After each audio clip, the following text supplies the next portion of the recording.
Kai Havertz, he's back, isn't he? Tottenham half spur. We never do anything in the first half other than concede goals, blood. I think Drake took a tune. I lost for 2,000 hours. That's how I'm lost, man. But from top to bottom, it was a car crash. What? Always that curly-haired little shit. And poof, there it goes. Thanks a lot, you fucking Swedish dumbass. How do you get back into a game and then come out in the second half and do the same thing again? Mo Salah! Bloody Afro shit, man! What? He's a professional footballer, you know. Are you doing that? Oh no, guys, it's got it!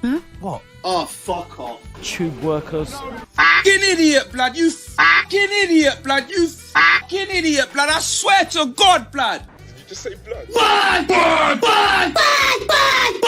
It just shows the weakness in Arsenal in terms of the squad. Welcome back to the Football Terrace and the Top 6 show. What an enthralling weekend. The top changed twice. There was trials, tribulations, there's calls of robbery, and Egal has turned up with his glasses on indoors with a baseball cap on. Are you okay, Egal? I was just about to say, who do you think you are, Egal, man? What's going on? I'm at the top of the league. I'm sitting pretty. You guys just keep chatting. Fair enough. Viewers, make sure like buttons are being smashed. Make sure you're subscribing to the Football Terrace. Lots to delve into tonight. Of course, we're going to review all the games, the big games this weekend, and the big news that Liverpool are reportedly up for sale. You've still got time to vote for your first talking point of the night. And a bit of banter already. Good evening, Terry. Yes, Manchester United were humbled, smashed and destroyed and taken apart by Aston Villa yesterday. It was a humbling experience. It really, really was. But yes, good evening. I wish you'd end it with the one that Ten Hag uses. Please. Please. But there we go. Yeah, so but we're gonna jump straight into this. Viewers, of course, we'll put your super chats aside and we'll do them in like lump sums at the end of each talking point. And actually, with 52% of the vote, the first talking point is Man United getting smashed by Villa. Neeks, my guy, what happened yesterday? Apparently I should blame you, Terry. KJ said you jinxed it. Apparently you predicted us to win 3-0. I didn't actually watch the top 6 on Thursday, Friday. I'm not sure what day it came on. So I wasn't able to chime in. I would have said to Terry, calm down, slow down. Unai Emery has our number. Like I was worried from the moment I saw Unai Emery's coming in, and then they said his first game is not going to be the one they played last week. I'm like, why? Why is us? Why do we have to be the first game? It didn't even make sense to me, but that's how they planned it. New manager, away at Villa, and if you seriously, the last 2 games we played, we beat Sociedad, we beat West Ham, both 1-0, but we fully deserved the West Ham game, and I would say we would deserve to beat Sociedad, but you could see there was issues in terms of tiredness, especially at the end of those games.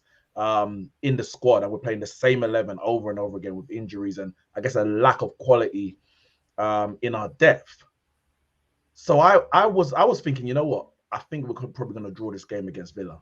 I wasn't confident going for a win, but the way that we were cut apart, and you know the most disheartening thing about it, and I think it was in the clip actually that of Mark Goldbridge, and I was thinking the same thing. We got back in the game.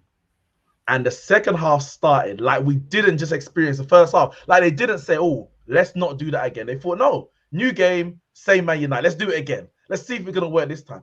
And from the kickoff out in the second half, Bailey goes through, gets a shot, and then they score on a counter-attack. And it was naive. It was amateurish in terms of the way we conceded, especially the third goal. It was so poor. But we're struggling in terms of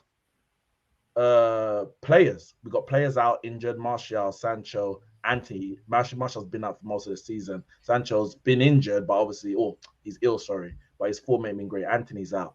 Varane's out.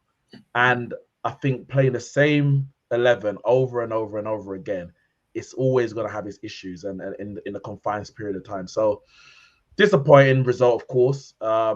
It's one less point than I thought we would have got. But considering, listen, we're not going for a title, so we have to judge ourselves on in terms of how bad was our weekend.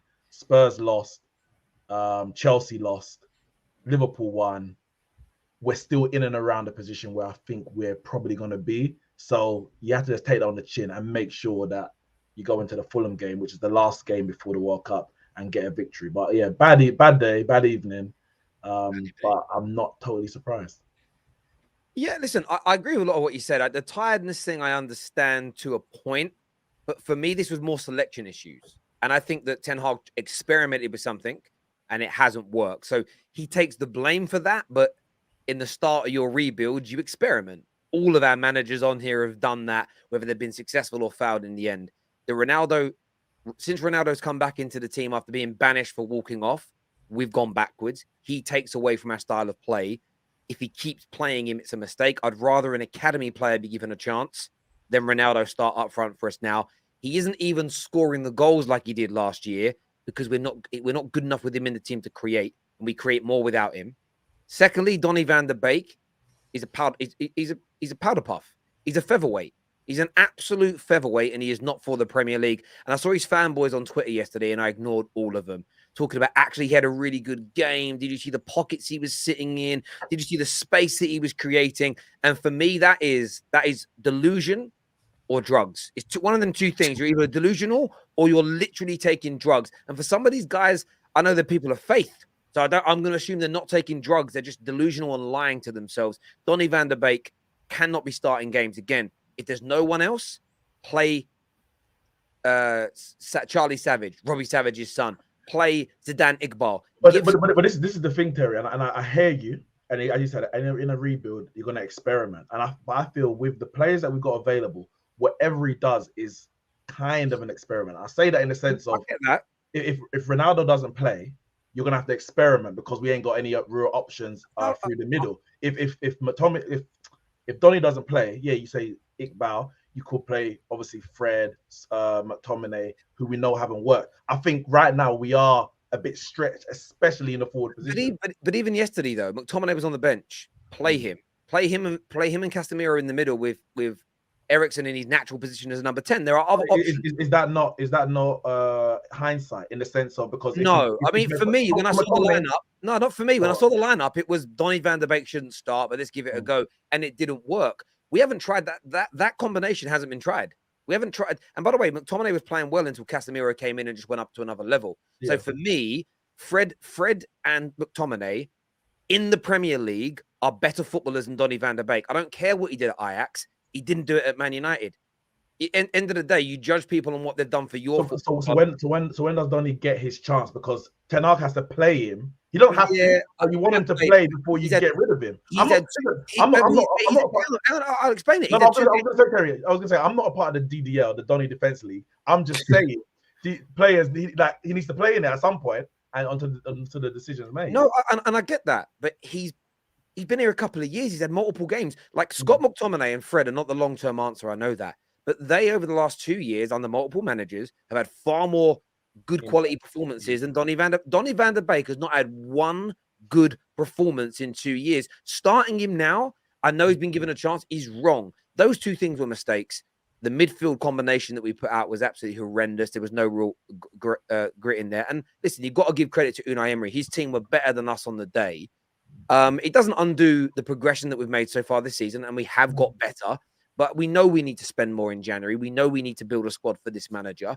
And it was humbling. And yeah, look, it was one of the first times in 2 months I predicted Man United to win a goddamn game, barring the Spurs one. And we go and lose, and you take that on the chin and you kind of move on from there. But look, for me, I'd rather give academy players a chance than individuals that I believe have fouled on every audition they've had so far. And it doesn't matter what manager he plays for. The Donny Defense League will always come out and say he did this better, he did that better. He isn't. He hasn't improved one little bit. And fans have got to drop these player agendas they've got and actually support the football club and recognize that Donny might have looked good for Ajax. He might have had that great run in the Champions League with them, but this is a different level. And he's just not suited to football in the Premier League. He's a lightweight. He's a featherweight. I don't care how good he is technically. You have to have a physicality about you. That doesn't mean you've got to be 6'5". Doesn't mean you've got to be the biggest guy in the world. It means you've got to be able to handle the Premier League. But I think part of it is also, yeah, the featherweight part is an element. But I think just the way he plays football, I don't think it's ever really gonna. I don't think even in Man City's team it works, in the sense that he doesn't get stuck in. And I know that's very English type phrase you're thinking, but De Bruyne gets stuck in. Like, he goes into the midfield to get the ball. Gundogan, Bernardo Silva, they don't shy away and just hang around waiting for these like off the ball. And when they get the ball, they lay it off straight away for a one. No, they run with the ball, they drive with the ball. I do get your point, but I don't even like that phrase. It's not an English mentality. Argentinians get stuck into football, as an example. I mean, well, I guess stereotype is the word I was. No, I hear you, but this is the thing. When you say these things, you get these dullards online that try and make you sound xenophobic. Go, oh, not everyone's strong and passionate and British. You're telling me Gattuso weren't passionate? What are people chatting about? This is the problem. Being passionate and aggressive and strong isn't an English trait. It is a professional athlete's trait in particular sports. You can't be a Premier League footballer, in my opinion, without having an air of aggression about you or the ability to handle aggression towards you. You can't do it. You can't cut it at the top of most top leagues in Europe without having a little bit of that about you. And some players, they go to, leagues that are maybe a little bit less aggressive and they've got that aggression in them. They can go to huge levels of the game. If you're like Donny and you're a cream puff in the Premier League, it doesn't matter about your technical ability. You're finished out here because it is so fast. It is so ferocious, and not fast because human beings in England are faster than human beings in Europe. It's the tempo of the game and the level of fitness from top to bottom. Even the worst teams in the Prem don't generally stop. So yeah, for me, he's got to go, and January can't come quick enough to get rid of Ronaldo. Love him, legend of Man United, but he holds us back so much. Let me just say something quickly on the Ronaldo. Sorry, Egal, quickly. I just want to say on the Ronaldo thing. Again, Ronaldo is not working in terms of, or this season specifically, up front. But if Ronaldo wasn't there, I'm not saying it wouldn't be better. Like, he's not taking the space of Anthony Martial. Martial is not available. Sancho has not been on form. Anthony is not available.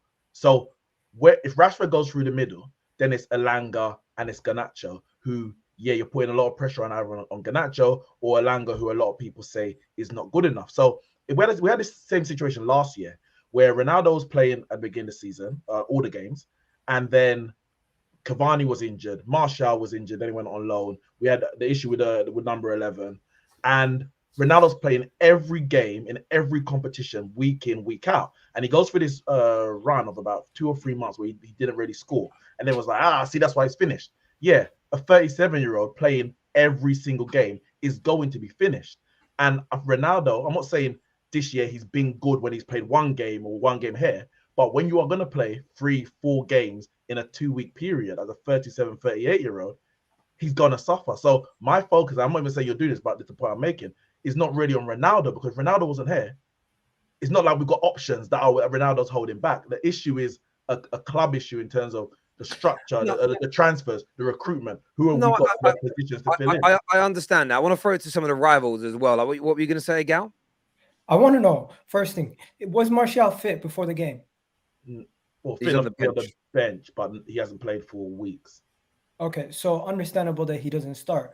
So I would say this game is obviously, I would say it's more predictable than Manchester United against a smaller team. You make substitutions, you make changes, and you find that some of your squad players that you wouldn't be playing if this was a Chelsea game, or if this was a game against Liverpool, they wouldn't be playing. So it makes sense that you're testing these guys out in this game. But in the same situation, you're going to find out that these guys let down former managers, and they're going to let down Ten Hag. It's not on Ten Hag in the fact that he picked a lineup. It's the fact that these players continuously let you down. Lindelof in that centre-back pairing. It's a massive downgrade from Varane. Even though we made fun of Varane last year, we can acknowledge Lindelof being in that team made Martinez look worse, because Martinez had to chase players when you guys were going so far forward. You found those mismatches, and to be 2 goals down in the first 11 minutes, you guys were always chasing the game. Once you got your goal back, you found that you weren't able to keep hold on to it. And at the end of the day, Aston Villa had more to gain, and you guys were just going into the game trying to change it up, thinking, you know what, we can do it with rotation. And that's probably not the game to make those rotations, because they were up for it more than you guys. And it's not even a cliche. New manager, everyone's I think it was in their ground. So obviously it's just gonna mean more to their fans and their players. And Yeah, to of course it started is. that way, it's a massive scalp. And I think it was more predictable based on the fact you guys made those rotations. And I understand that. I mean, first, this is my salty moment. Villa fans should be fuming to a degree with their players. Happy with the win, but almost how dare you turn up now? Where's that running and that energy been in previous weeks? Equally, you've set the precedent now. You know, the Villa, you can run that hard, you can work that hard. In 3 weeks' time, there shouldn't be no 3-0 defeat to Brentford. Or 3 games time. Obviously, there'll be the World Cup then. They've shown that they can play at that level, and they were very good. And I do get you, Egal. The manager has got to experiment and try. And there's also an element like at the beginning of the season. Maguire, you'll get your chance. You're telling me it's Ollie. You're telling me it's Ralph. I'm going to give you a go in our system and see if you can do it. He couldn't. He's barely played since. Donny, you've said it was Ollie. You've said that it was Ralph. I'm going to play you. Let's see if it's done. At least then there's an element of fairness in the dressing room. The players can't say, oh, Donny never got given a chance. For me, 2 games have been enough now. He's played 2 games in this week, and the geezer looks like a championship player in this Man United team. And for me, January can't come quick enough. I would look, if I could, as a club, to get rid of Ronaldo and Donny van der Beek in January. Sell them, so I don't care where they go. I'd sell them to our biggest rivals. I think they're that bad in the Premier League now. Get rid of them both. Invest that money elsewhere and try and improve, because there have been improvements. We just need a stronger squad. There's no doubt about it. Never seen a guy get praised for not touching the ball or making space. The same people that slate Scott and Fred are the same ones making excuses for Donny. I've told you before, they're not. They called me out on this the other day, but they can cut. People was asking me to explain things on Twitter. No, you can come on the football terrace when I'm live, and you can call me out live on the air. That's where I do my debating, not on Twitter.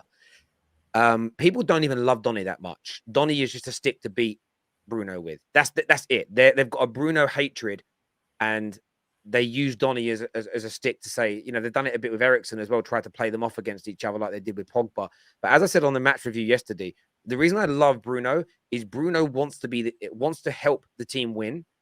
Sometimes that leads to him being the hero, but he's also very, very willing to become the villain by attempting a cross or a through ball 4 or 5 times, taking that risk and it not working and the fans hating on him. But I'd much prefer that to Donny van der Beek, who does everything to avoid being involved. I'd rather see a player grab a game by the scruff of the neck and fail than not get involved and, you know, play the easy passes, take the easy route out, pass responsibility onto his teammates. That's the problem with Donny van der Beek. He's a cream puff, and I want him out of my football club. He cost a lot of money. He's been an absolute rank failure, and he's got to go. Okay, we're going to come back to some of these super chats that are about other clubs a little bit later on. Make sure you're voting for the next talking point on the show. Anyone else got anything to add on Man United? Go on, Cal. Go on, bro. First and foremost, I enjoyed that game. A really good game. No, but also, I kind of think you guys have got I don't like to use the term right off the season, but I think you've got to keep your expectations very level-headed this season. Like, it's a new manager. And not just a new manager, you're looking at teams that you're going up against. Man City have got established regime with Pep. Liverpool got established regime with Klopp, even though we're not performing well. Arsenal with Arteta. Conte at Spurs has been there longer than Ten Hag. Chelsea's the only one you could look at and maybe go, well, look, they're in a similar situation. But I think most Chelsea fans are kind of starting to realise you're going to have one of those seasons where it's not going to be consistent. I think you've just got to use this season to see what your best 11 is, see where your deficiencies in your squad are, and address them in the summer, January if you can, but mainly in the summer, and then almost go again next season without trying to fall off too much. But I think it's going to be a rough season for Man United. It's going to be very up and down. You'll have the games like you did against Liverpool, and I think you'll have the Villa games as well. No, I agree, which is why even when we went on that run, top 4 challenge, I'm like, listen, I'm waiting. These 5 games we've got, I know they're really spread far because of the World Cup. We're against what I call winnable teams. After that, I was going to assess and see where we were. But I'm still saying I think we can finish in the top 6. The reason I've not taken anyone out of my final prediction of the top 4, least of all for Man United, because I know we're going to be up and down. But one thing I'm unable to do, I can't stop myself getting angry at bad things at the club. Oh, of course, yeah. And it's funny as well, because obviously I call out the owners. How is it the owner's fault that you didn't win at the weekend? I'm like, you're the same people bantering us for having an average squad that they spent £1 billion building. And then you're telling me not to be angry at the Glazers. Honestly, it gets on my goat. But there we Sorry, go. just a quick one to you, yeah, because you know you said about those 5 winnable games, and we were talking about that. And now you said Villa was one of those winnable games. You said that was the easiest one. Fulham, the away game, is probably the hardest one out of those 5 games. How are you feeling going into that Fulham game? No, I said the games You after said that. Fulham was the hardest one out of the 5. Yeah, because it was the away game. Yeah. I said Fulham was the hardest game. I personally felt I didn't say Villa were the easiest though, because there's games after that where we play Nottingham Forest, Bournemouth and Nottingham Forest at home. Like they're the easier games. Yeah. But in terms of playing Fulham, yeah, like it's going to be a tough game. But I still expect this. We have got a squad pound for pound that is better than Villa. A squad pound for pound that is better than Fulham, and I still expect us to put in a performance and win the game. I still expect us to beat Fulham at the weekend. I absolutely do. But if you play that same lineup, you're going to lose. Yeah, without a doubt. Like we play the same way and play the same team and underperform and don't run and we're not at it, then we'll lose and I'll be frustrated. Yes, well, but we're playing Villa on, I think it's Wednesday or something like that. League Cup. I don't think Wednesday, Thursday. Thursday we're playing them at home. So then I'll be interested to see what team he picks for that, because that will give an indication about what kind of performance and maybe team I'm expecting on Sunday. On top of that, would you all predict Man United to finish in the league this year above Villa and Fulham? Yeah. So why is it disrespectful for me to say I expect to beat them? No, it's not. It's not disrespectful. We'd expect that of your club, but then it's just the team. And if we don't, then I'll have a go at my team. Like I don't like honestly, I get your question, Jords. Like I'm apprehensive before every game, no matter who I play. I'm one of these people, even when I'm at home to Nottingham Forest, I'll be nervous before a game. That's why people make me laugh when I do the scared videos, because I'm never scared of playing anyone. I'm like, you ain't human if you don't get worried before a football match. In my opinion, I think it's impossible not to. But yeah, like I am nervous about the game, because the last thing you want is going into this World Cup break on the back of a loss or a draw. You want that final game, you want to win, you want to go away. So yeah, I'm definitely nervous, mate, because these performances are in us, and I know they're in us. I hate that they're in us, but they're there, bruv. So 110%, and it's gutting, mate. And I've just got to take the L. We were outplayed by Villa, humbled by Villa, and as the title of my video yesterday said, we were destroyed and embarrassed. Like 110%. I can own my L's, bruv. 100%. Yeah. The only one thing I'll just quickly say on this before you move is, I think with the whole, all it does for me is it just expose the depth in the quality of not only Man United but also in Chelsea. I'll probably even throw Liverpool in, and I'll probably even throw Spurs in. I actually think managers were forced into obviously rotating the teams because of the 2 games, maybe even potentially 3 games every 8 days that they have to play. So they're forced to play players in certain positions, and obviously injuries obviously happen as well. But for me, I think it's just it's an eye opener for Man United and the manager. Of course, they have to play them, and they obviously certain players will get limited time. But it's down to them players to obviously take their opportunities when they're given to them. If they can't do it and it's not happening, at any of our football clubs, then you're just not good enough for the football club. And that's where you have to, look at the summer window and look to improve in them areas. And no, I agree. I completely agree. Viewers would like your thoughts and your feelings. I'm just going to take a look at the super chats and see if any are related to Man United, because I don't want to miss any. Is anyone going to talk about the fact that United spent 240 million last summer? Yeah, I mean, people will, but at the same time, listen, the reason why I don't think people are not speaking about it is because in people's heart of hearts, they know it's the first year of a complete overhaul again. The embarrassing point is that we're in another rebuild. That's been bantered. So I think that's why people aren't really focused on that, because of most of the new signings have actually done quite well. So I think that's why it's not being focused on. No one expected Man United, even though they spent £227 million, to be finishing in the top 4. So. Well, and also, we're currently 5th. Most people predicted us coming 7th, 8th, and 9th. So we're still above where we should be. But yeah, I do get the super chat, my friend. I do. I just want to make sure I've not missed any that are related to Man United. RIP Man United's new project, June 2022 to 2022. Done with Glazers out. It's a sham. The club is finished. We are a Europa League club. Hopefully they adjust how we're run, because we're not sniffing the Champions League again. If that is all true, I just hope we stop spending like a Champions League team. If we start spending like a mid-table team, then I'll be relatively accepting of where we are. Like lower the wage bill, the same as Villa's, and then I'm cool. But until if we spend like a top team, I expect what a top team does. Next talking point on the show, people, as voted for by you, is Tottenham lose 3 of their last 4 games. Liverpool outplayed them. at White Hart Lane yesterday. Talk to me first, Cal. I want to go to Cal first, the victorious Liverpool fan. You've not been on there smiling for a while. Oh, me, yeah. Cool. Yes, come on, What you bro. got for me, Tel? What you got for me, bro? What do you want to talk about? Talk to me about this win. The most Oh, the win. What, Sunday, yeah? Sunday roast was nice, bro. Sunday night was just the way win of the season, brother. Go on, talk to me. Nah, look, all jokes aside, me and Jords even spoke before the game. I was very worried and nervous going into the game because we haven't been playing well. Our record in the league stinks. Champions League, we've been playing well, apart from the Napoli game where they absolutely just ripped us to shreds in the first game. But I was worried. And because I know how Tottenham can play in terms of stifling us and the fact that when we come up against low blocks sometimes and counter-attacking teams, I know how we can become undone. I was worried. When I saw Son wasn't playing, I saw Lucas Moura was a doubt. When I saw Kulusevski wasn't going to be starting the game, I was a little bit more confident. But look, if I'm going to be honest, I predicted us to lose the game. However, I'm still shameless. So I'm going to sit here. I'm going to tell you I'm over the moon with it. I'm happy because we needed 2 wins before the World Cup. We've got one of those wins. And the fact that the other results, such as the Man United result, the Chelsea result, went in our favour as well, taking points off Tottenham was massive because, let's be honest, we've had to readjust our expectations for Liverpool. I expected us to finish second this season. We're not doing that.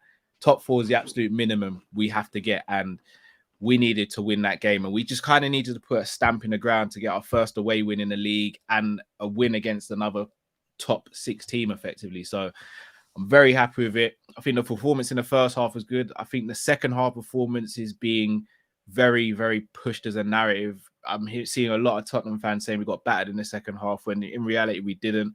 There's quite a lot of hopeful balls put into the box as opposed to them playing through us and carving us up. We defended a lot of those situations very well, which is what defenders and goalkeepers are paid to do. We had our chances at the other end as well. We just weren't clinical as well. So overall, I'm happy. Tottenham were good in the second half. We were way better in the first half and we saw the game out. It is what it is. Hey, Jords. No, come on, man. There's got to be... There's something that you didn't address. There's a big elephant in the room that just didn't. Oh, a penalty. And I'm not happy about it. Like, is it a penalty thing? Oh yeah, it should have been a penalty in my opinion. It was a clear cut. Really? You saw I think it should have been a penalty. And they were identical. Can I ask you? Wait a minute, Jords. Can I ask you? Did you say the same thing about Jota last season and Harry Kane getting sent off last season as well? Or are we just going to do it for when it's Liverpool? Do you want to drink? You just cleared your throat. Do you want to drink, George? You know me, George. I'm all about consistency. I've got short-term memories, so I don't really remember last season. Goldfish, what I do remember is what happened on the weekend. And what happened was it was a clear-cut push in the back. It doesn't matter. He wasn't in front of goal, but he could have squared it across the box. Never a red card. I'm seeing. No, never a red. What I've got a problem with is people comparing it to the Cancelo situation. 2 very different situations. I personally, and I'm saying this as a Liverpool fan, as a Trent fan, I think it was a penalty. But with all due respect to Spurs fans, I don't want to hear anything from a Spurs fan when last season Harry Kane could have broke Robbo's leg and got nothing for it, and we should have got a penalty when Jota got barged in the back by Royale. So I just want to know, am I going to get consistency? The reason is though is. Again, so that's just one thing to focus on. I feel like we got hard done over in that. And then the performance itself, like you said, the second half for me, we played better than you guys. Yes, you could say that you took the foot off the pedal a little bit, but we did. We picked up the pace. We controlled the midfield. We controlled the ball. Yes, a lot of hopeless balls into the box, but that's just due to us having a lack of top quality players on the team. We don't have Richarlison. We have Kane, the only man that can create something. And then when you saw Kulu come on, it was a completely different game. The guy that's been missing for the past couple of weeks, I've been telling everyone, our main creator, and everyone saw as soon as he came on, it changed the game. The first half, I think people are trying to make out that Liverpool played some amazing football and they broke us down. Yes, you took control of the ball, but you didn't create that many chances. Apart from the goal that Salah scored, you got gifted. You got gifted the second chance with Dyer. We unwrap it and we move, bro. But there wasn't that many chances that you guys had. I feel like is anyone going to start talking about the? Sorry, Jem, to cut you. Can just a show of hands, guys, and I'm not even trying to take the mick here. Who here had sympathy when Liverpool had injury problems? No one. We still got them, bro. All right. And I was with you guys saying we shouldn't be getting sympathy because we should have addressed our frailties in the summer. Jords, again, bro, not in a rude way. I can't sit here and have sympathy for injury problems when I'm a Liverpool fan and we've had That's madness fine. this But season. even without the injury problems, we still played a better game than you, and that's what I'm You saying. didn't play a better game. We deserve to pick up the points. You didn't deserve. You didn't deserve to pick up And points. if we're being honest here, you nicked. How- You why do literally you got deserve to away. pick up You points? got away with robbery. You literally got What, away robbery? with the points. And that's why you guys are so happy about it. The best That's you why would have got guys is a are so draw easy if about you it. scored a penalty. How's it robbery? The best you would have got is a draw. There's no chance. If we scored the penalty, it would have been 1-1. It wouldn't have been 2-1. It was at 1-1 that the penalty we would have got. Yeah, So but it we would still change the got a game. second goal. And We then scored 2 from then, legitimate even goals in the from game. then, from that point that you scored the second goal, where we got gifted it, even from the point of where you scored the first goal, we played a better game. We took the approach and we were on the front foot. We were creating chances. Perisic hit the bar. Bentancur missed another chance. There was You hit the bar. of chances that When we that, missed. but even from that chance, you weren't dominating the game. That chance came from us defending poorly. So in the same way you got gifted a chance, we got gifted one. Difference is Salah took his chance. Perisic didn't. Jords. Why are you not looking after the at 40th? Go on, Egal. Go on, mate. After you said something that I find ridiculous. You played the better game after the 40th minute. Yes, you played the better game because they were 2-0 down. They were 2-0 up, and they didn't need to open up anymore. They didn't need to go crazy. So majority of your chances. There you go. Nunes hit the bar as well. Majority of your chances that you're talking about came after the 40th minute mark when you had to chase the game. You're at home, you're down 2-0, you have to chase the game. You're not going to get brownie points for being the better team in the second half when you're down 2-0. Of course you're going to be the better team in the second half when you're down 2-0 because Liverpool don't have to play for the Tell him, Egal. Egal, wait. No one needs Egal, brownie deal with points. it, bro. Let's get something straight. No one's looking for brownie points. There's one thing that we didn't address is that Liverpool are sitting 8th. We're sitting 4th. No, that has I'm not nothing worried to about do Liverpool with right the now. game. I'm not worried about Liverpool. So Hold on, no, I've got this one. I've got this one. Say that again, Jordan. Say that again, George. Say that again. What about 8th and 4th? I missed you. You broke up a bit. Sorry, I said Liverpool are sitting 8th. We're sitting 4th right now. And what I can talk about the rest of the season, Liverpool's focus is to finish in a Europa League position. I'm not really worried that Liverpool are going to finish in the top 4. And if they do, Are you going to win a trophy this season, George? You can't be saying I'm confident of winning a trophy. You're stuttering a lot. Are you going to win a trophy? Yes or no, George? I've said it at the start of the season on this channel that we are going to win a trophy this season. Okay, when was the last time you won a trophy? Again, we're going to win a trophy this season. No, Things change. I'm asking literal simple question. When was the last time you won a trophy? We've got round 1. We've got round 3 coming up in 2 days. When was the last time you won a trophy? When was the last time you got climbed those stairs and you weren't given a second place medal? When was the last time? Jules, forget about winning trophies, bro. You need to start looking at one real big thing. And I've been saying this about Tottenham even at the beginning of the season. The one thing that will always let this Spursy team down is the defense. And when you've got people like Eric Dyer doing madness like he did, which allows Salah to have that opportunity, and then you're going to sit there and say that we deserved, we deserve to stay in the game. I think that I hear you on that, George. Sorry, go on, James. Sorry, go on. That there is absolute for me is just a fraud movement. Like you've got problems in the defense, and this is why you being confident about potentially getting Champions League. All right, you have the manager, but I don't think Tottenham look that good at the moment, mate. And at the end of the day, Liverpool, the one thing Liverpool can do better than Spurs, one thing that Liverpool can do better than Spurs, and I'll say this now, and even they even in great form, is that they can put a run of games together and win and win and win and win. And I do honestly think that after 13 games moving forward, I think Liverpool can catch Tottenham. So don't sit there and think that they're going to get Europa League and that's it. I think what's interesting about Spurs fans, and we'll get onto the trophies in a minute, is your need for validation from others is a madness. It is a madness. And Instagram model. That's what Spurs are. There is a kind of like there is a delusion that's set in amongst the fan base. You lost yesterday, and I believe you're outplayed. Now, people will pull me up on it and go, "Well, more possession. We did this. We hit the post." If you understand me and when I talk about outplayed, I said last year in my match review when you beat City at the Etihad when they had most of the ball, when they had most of the shots, that you outplayed them. Outplaying someone isn't just having more of the ball and creating more of the chances. Sometimes it is, but you outplayed them, you outsmarted them, you outgamed them, you had better tactics than them. That's for me. That's outplaying someone. Some people view outplaying as the basic format of we had more of the ball, we passed the ball more than you, better pass completion, therefore we played the better football. I've never really looked at it. I used to get into arguments with Man United fans when LVG was here. We'd have all the ball, all the play, but concede on the counter attack and lose. For me, we were getting outplayed No, how can we be getting outplayed? Because we fucking lost, bruv. Like, that's how I look at it. However, you guys have come out with some mad stuff in the last couple of days. The first one I saw was this take here from Harry Brooks, who said, biggest takeaway from the game yesterday is that we are going to challenge under Conte. Give him what he wants, and Spurs are going to be a superb team in next season at the latest. I was honestly shocked by this. No cap, by the fact of it was your third defeat in 4 games, and the takeaway was we're winning things. I saw big content creators talk about how you were robbed, the referee ruined it for you. Then I saw this one. This is my favorite of the day, that said, got to love the English sports media. 4th place Newcastle described as high-flying Newcastle. 3rd place Tottenham described as struggling Tottenham. Well, firstly, no, Newcastle will go on in front of you. But the most embarrassing point of that is it's because you've lost 3 of your last 4 games, 3 of your last 6. And on the current form table, Newcastle are flying high and Tottenham are dropping like a stone. You can't get away from this. And you're also a team that 3 games ago, because Arsenal were being called title contenders, were crying, saying, but we're 1 point behind, we're title contenders.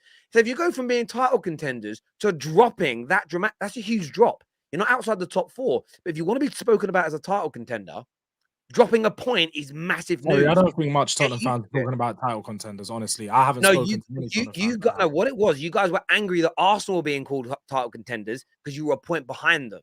The point is you can't be in that conversation and then not expect the level of scrutiny that comes with it. And I think that's where Spurs fans are struggling the most.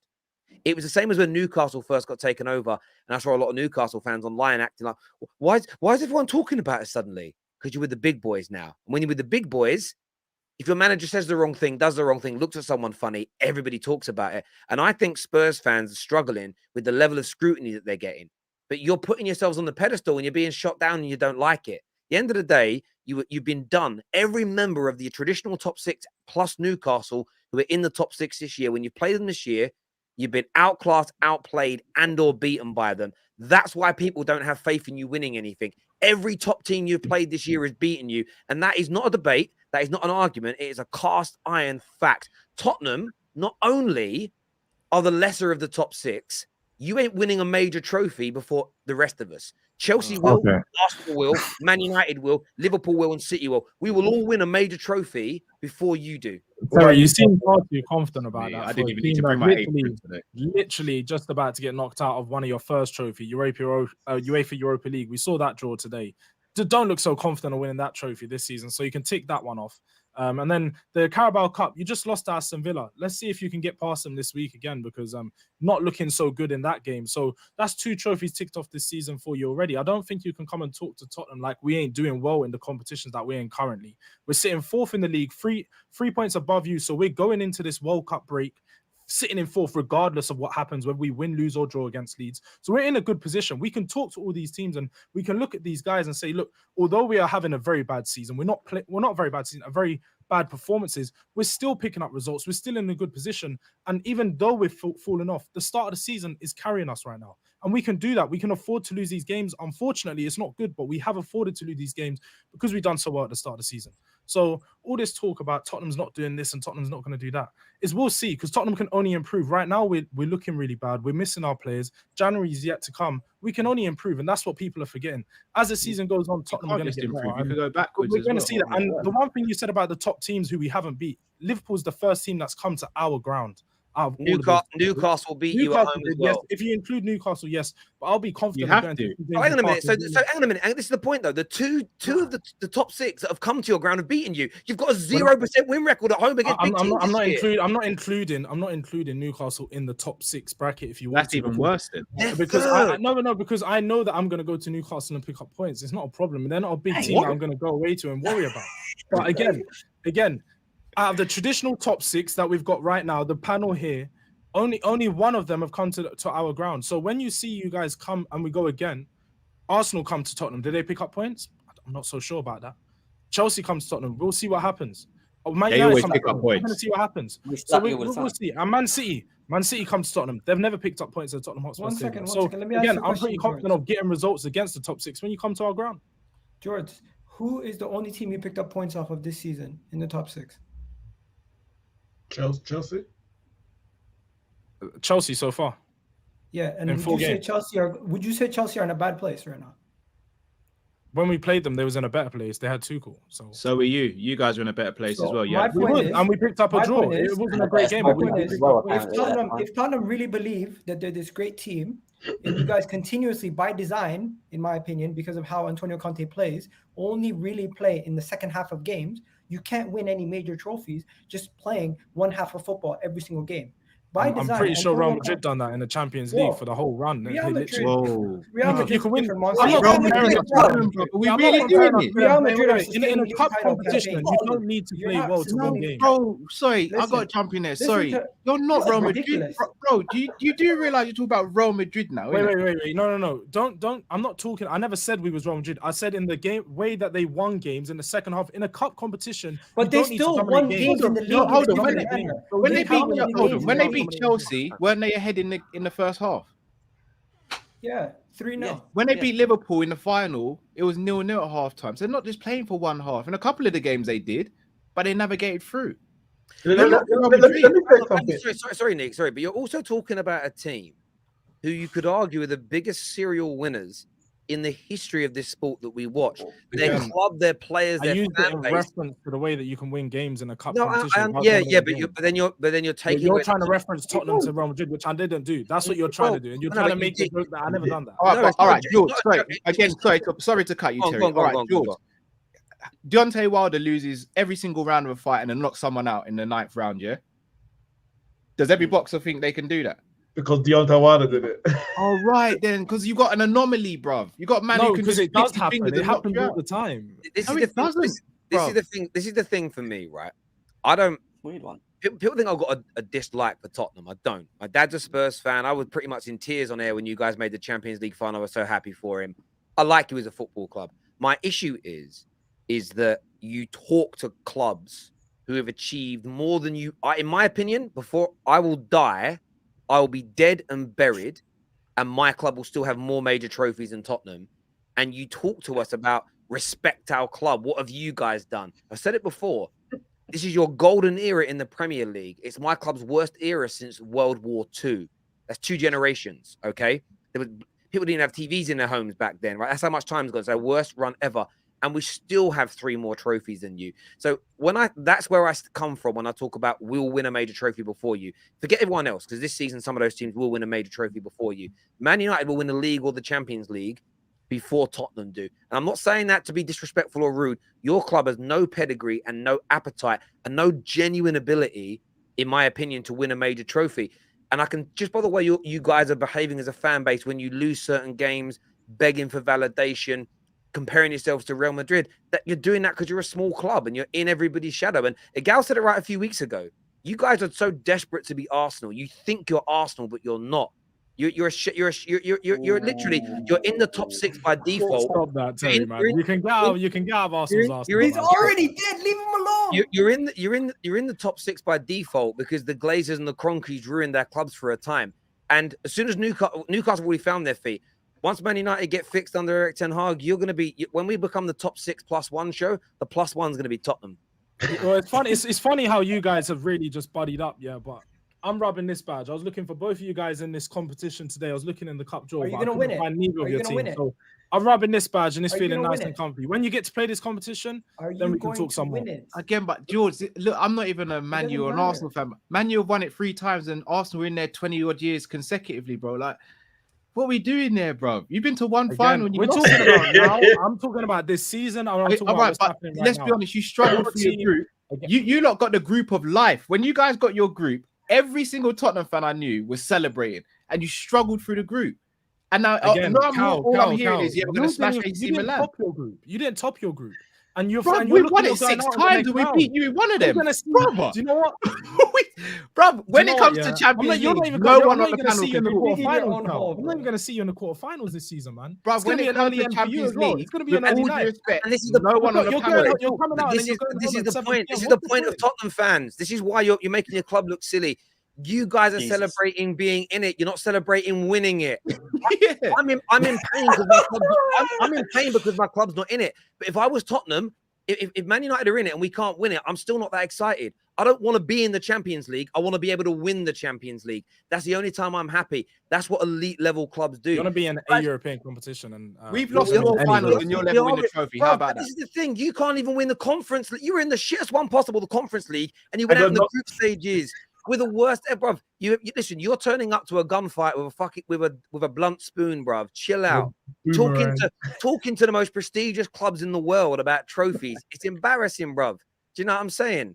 Ooh. It's crazy. It's crazy. But viewers, we're gonna go to some super chats. Good banter though. I enjoy it. Remember your Spurs is what James Adams says here. We have more injuries than Spurs. Move on is what Will Flex. I don't know who Will Flex supports. Yeah, I don't remember. Liverpool fan is he? Okay, there we go. Instagram models get to hold trophies. Spurs don't. Jords, that kid that celebrated participation. Oh, you nah. Curious, what trophy do you think you're gonna win, Jords? I said the FA Cup or League Cup this season. No, not a league or a Champions League. I never said that. We're not ready for that yet. Cup, Arsenal's trophy. Okay. It's a step up trophy. That's all it is. When Newcastle start getting top 6 like normal, are Tottenham part of the top 6? No, they are. Like I said it yesterday, I'm probably going to change the name of the show to the top 7. Doesn't quite sound as good, but we'll probably get used to it. Do you know what I mean?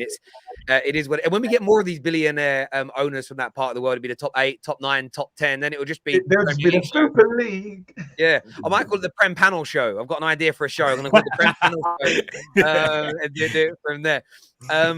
Big up Coppish, great show. I tune in. Okay, we'll come back to that one a little bit later. Still waiting for Spurs to beat a big team is what Joshua Loveless has got to say here. Back to the game very quickly. Does anybody think? Go on, Neeks. Go on, bro. What was the question? What's the question? Does anybody think it was a penalty? Just very quickly, because we come off that and didn't touch it. Did anyone think it was a penalty? It was a penalty. Same as Cancelo's last week. It was a penalty. Obviously, Cancelo, that guy's running through on goal. That's a goal scoring opportunity. I don't know if you can call Sessegnon's a clear goal scoring opportunity, but it's definitely a penalty. Trent got away with it there. And just on the whole thing about cars and all that, I have to throw it back in there. I don't like Liverpool, so I'm gonna dig them when I can. Robertson should have got sent off when he studied Aurier the year before last, and he didn't. Do you remember that when I went for the ball and he got it was like on his ankle kind of shin area? So it just happens, innit? It happens. Yeah, I'm just saying. You dig in there still. You're I'm just gonna say this. But what I was gonna say is that Spurs didn't deserve to win the game as Jords boy or Spurs fan because you didn't take your chances. You had a penalty. You should have had a penalty that you didn't get. I get that early in the game. It wasn't like it was 1-1 and that would have won it in the 95th minute. There's a long time still to go. Terrace missed the chance. He hit the bar. No one told him to hit the bar. Bentancur, when that cross came at the end, didn't get the ball. That's his fault. Like, if you don't take your chances, you can only put that on yourself. You gave Liverpool a chance. They didn't steal it. You know, Salah didn't do a Maradona handball it. Dyer was bad and Salah capitalized. So you didn't deserve it because you wasn't robbed. Penalty decision, I get it, early it happened, but that wasn't the reason why you lost the game. You lost the game because whilst every fan was telling you when you were playing Bournemouth and all the other teams and going 1-0 down or 2-0 down, Marseille, etc., and you were saying, well, you know, we still won the game in the end, we're good enough, we're better than them, we're clinical, etc. The point was made, if you do this against a better team, you will lose. And the answer was, well, they're not a better team. Well, now, a better team, you gave them a goal lead, you gave them a 2-goal lead, and you weren't good enough to come back. Maybe a weaker team you played, you would have created more chances, so those missed ones would have get lost in it and you win the game in the end. But if you keep giving away leads at half-time, you're going to come unstuck in the hunt and the pursuit, as the guy said earlier, for major trophies. So I think Spurs got what they deserved if they believed that they could continue playing the way they were and we're going to keep picking up results. You don't play the same team every week and it's going to come back to bite you. So for me, I think it was an even game. It was 50. If Spurs drew the game, I don't think Liverpool can complain. I think Spurs can say we deserved it based on the balance of play. But you didn't take your chances. Therefore, you didn't deserve to get the points. It's really as simple as that for me. Let's do some more of these. The referees, Terry, they never are consistent because you can see the situation with Cancelo on this one, and every single year it changes. So Well, I didn't think it was a penalty though, and I never defend Liverpool willingly. And the reason look, I got it was a nudge, right? And I get it was a nudge in the back, but they're never given. Cancelo's put his whole body weight through a guy's back. Like Wilson nearly got whiplash. There was a physical difference between the two, in my opinion. But there's always inconsistencies. Ronaldo was manhandled by Mings, yet nothing was given. 2 weeks ago, Chelsea got a penalty for exactly the same thing. And there were always going to be these. And Spurs will get a penalty in the next few days that they don't deserve, or another team didn't get a little while ago, and they'll celebrate it, and they won't be on air calling the referees bad. We all do it, don't we? I don't know how Spurs can say they are rebuilding, or when you have Kane, Son, Conte, you cannot be rebuilding. You either sell them and use the money to buy younger, or you compete now. Spurs are doing nothing, is what Sito's got to say here. Spurs have won the Audi Cup. Give them respect. And this one here says, daily reminder, Chelsea, the only club in London with with any Champions League, but 2 of them is what Miguel has got to say here. Liverpool have the most points in the Champions League from English teams. There we go. I didn't know that. There we go. Yeah, Man United got 15 in the Europa League. We're still playing Barca in February. Like, what's that got to do with anything? Yeah, I get Nothing. that. But well done, well done. Before we put the next the next voting round up, I know people want to speak Arsenal. Arsenal chat is coming. Of course, Chelsea chat will come in with that conversation as well, people. But Liverpool today reported by David Ornstein as being up for sale. FSG seemingly looking to cash out. And there's a few I haven't read the article yet, I have to admit. I've seen some people say it's just shares they're getting rid of, but the underlying thought by financiers. Now, we'll say this to people. Don't listen to journalists. Listen to what the financiers and financial experts say. They know more. They're suggesting that whatever way around this works, this is FSG saying we will be moving things on. I'm not saying all journalists don't know, but some I've seen suggest that they're only selling shares. But FSG selling Liverpool. This is massive news. Depends who you get, but this is massive news for both Liverpool and the Premier League, isn't it, Cal? Well, sorry, Callum, before you come, I just want to say, if you hear Callum choking up, it's because he is Klopp out. According to all the comments on comments anyway, he's Klopp out and he's FSG in. So you have to forgive him if he's not very happy at the moment. I believe the comments more than I believe him, by the way. Terry, bro, this could be potentially the start of a very, very happy period. Anyone knows me knows that I don't think we've got terrible owners, but we've needed to move on from these lot for a little while. And the worst thing for the Premier League, and I'll say this with chest, is Liverpool getting owners who are not risk averse. Liverpool getting owners who Klopp is on board with and will allow Klopp to spend more money. We've already got a great training complex. We've already got a great stadium. The fan base is there. The majority of the players are either just coming towards, or just coming out of their peak. This is massive potentially for Liverpool. But what I will say, it's not cut and dry. There are 3 main things here. Will the club strengthen in January if the club has been part of a sale? Will Klopp be on board potentially with new owners? And what position will we be in by the time we actually get new owners, if we get new owners? So it's not cut and dry, but the news today puts a smile on my face. Todd Bowley bid incoming. I'm a little worried. I'm not going to lie to you guys. I'm a little worried because I'm looking at Newcastle and how quickly they're starting to look like they're a threat. You got Man City already. You know that Man United have their riches forever. You're looking at Chelsea with Bowley looking like they're spending forever. Honestly, if Liverpool get the level of investment that a Man City or a PSG or these guys can get, with the way that they've been running the club over the past couple of years and still getting success, it could be a scary sight for all of us. I genuinely believe it. All I say is, guys, in the comments, in it, make sure you turn your notifications on to the Football Terrace, because Terry, I'm frightened, terrified of Liverpool video is incoming. It's coming very, very soon. Listen, man, depending on the owners, I mean, they get the Ricketts or someone like that, I'll be less. But I get this feeling now that Mike Ashley, maybe. If we get Mike Ashley, you'll never see me on this show again.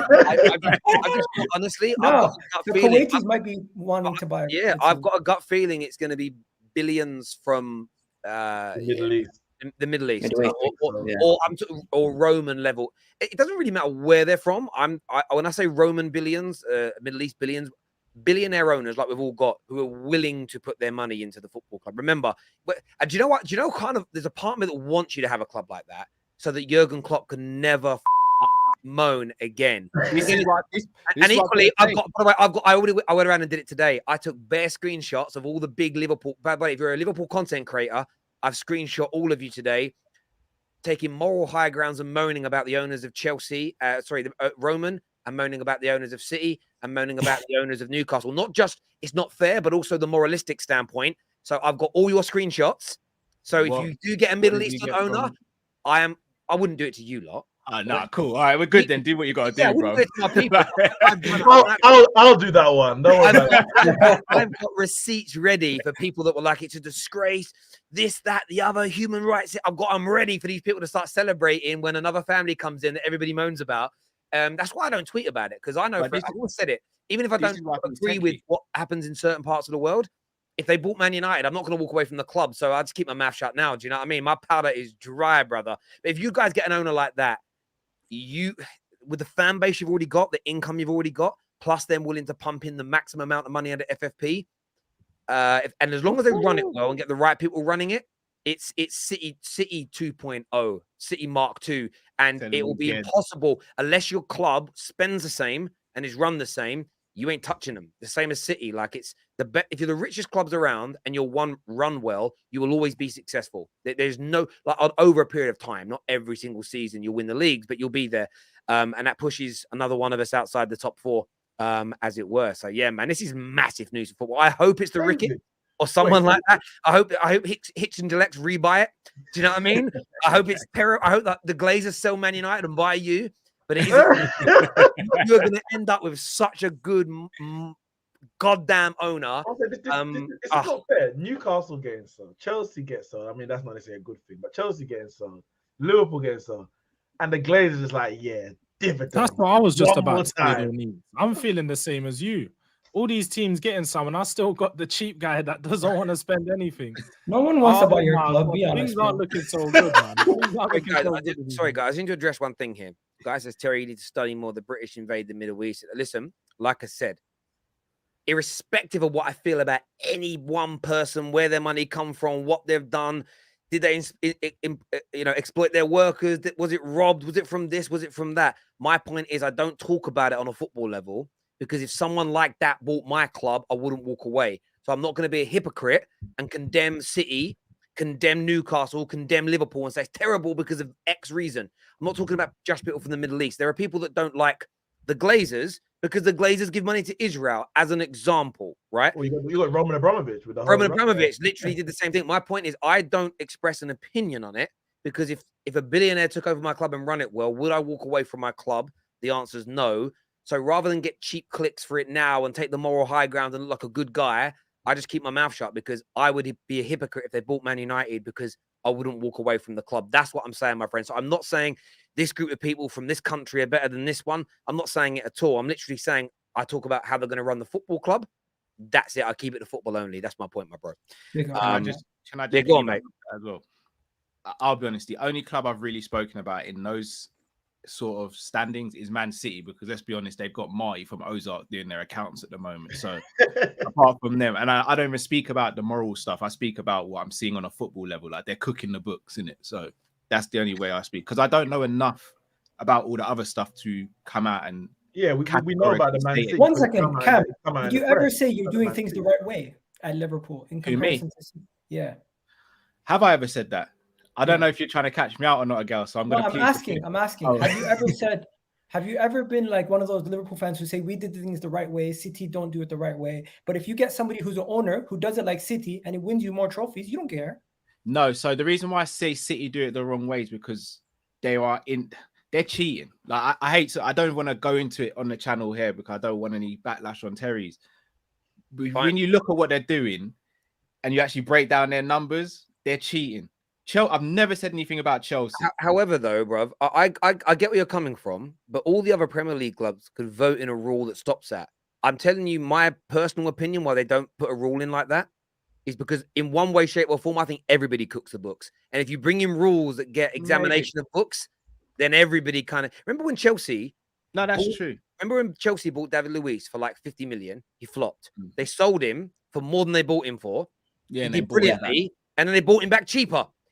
Like for Yep. me, I bet if you delved into the finer detail of that deal, there was a little bit of dodge going on. And I think No, I hear that.